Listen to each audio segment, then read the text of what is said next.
Hello అందరికీ welcome to one more mini blog. ఏంటి గిన్నెలో రైస్ కలుపుతున్నా అనుకుంటున్నానా? వీడియో తీస్తున్నా కాబట్టి ఏదైనా స్పెషల్ చేస్తున్నా అని మీరు ఎక్స్పెక్ట్ చేయొచ్చు. కాకపోతే నేనేం స్పెషల్ చేయట్లేదు. ఇంట్లో 3 పూటలు వంట చేయడానికే ప్రాణానికి వస్తుంది. ఇంకా స్పెషల్ ఏం చేస్తాను చెప్పండి, పని కట్టుకొని.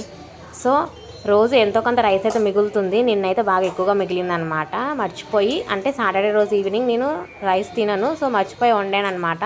సరేలే మిగిలితే మిగిలింది, మార్నింగ్ లేచి ఏదైనా ప్రిపేర్ చేసుకోవచ్చు అనుకునే లోపు ఆ రైస్ ఎక్కడ ఉంటుంది, పాడైపోతుంది సమ్మర్కి. సో సద్దన్నం ప్రిపేర్ చేద్దాంలే, ఎందుకు అనవసరంగా చాలా ఎక్కువగా ఉంది, రైస్ వేస్ట్ చేయడం ఎందుకని సద్దన్నం అయితే ప్రిపేర్ చేశాను. ఇదైతే చాలా సింపుల్ అనమాట ప్రిపేర్ చేయడము.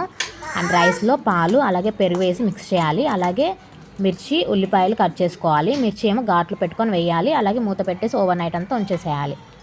మార్నింగ్ వీడియో కంటిన్యూషన్ ఈవినింగ్ అయితే పోస్ట్ చేస్తాను. మీ ఇంట్లో రైస్ మిగిలితే మీరేం ప్రిపేర్ చేస్తారో ఖచ్చితంగా అయితే కామెంట్ చేయండి. అలాగే వీడియో నచ్చితే వీడియోకి చిన్న లైక్ ఇచ్చి ఛానల్ సబ్స్క్రైబ్ చేసుకోండి. Bye bye.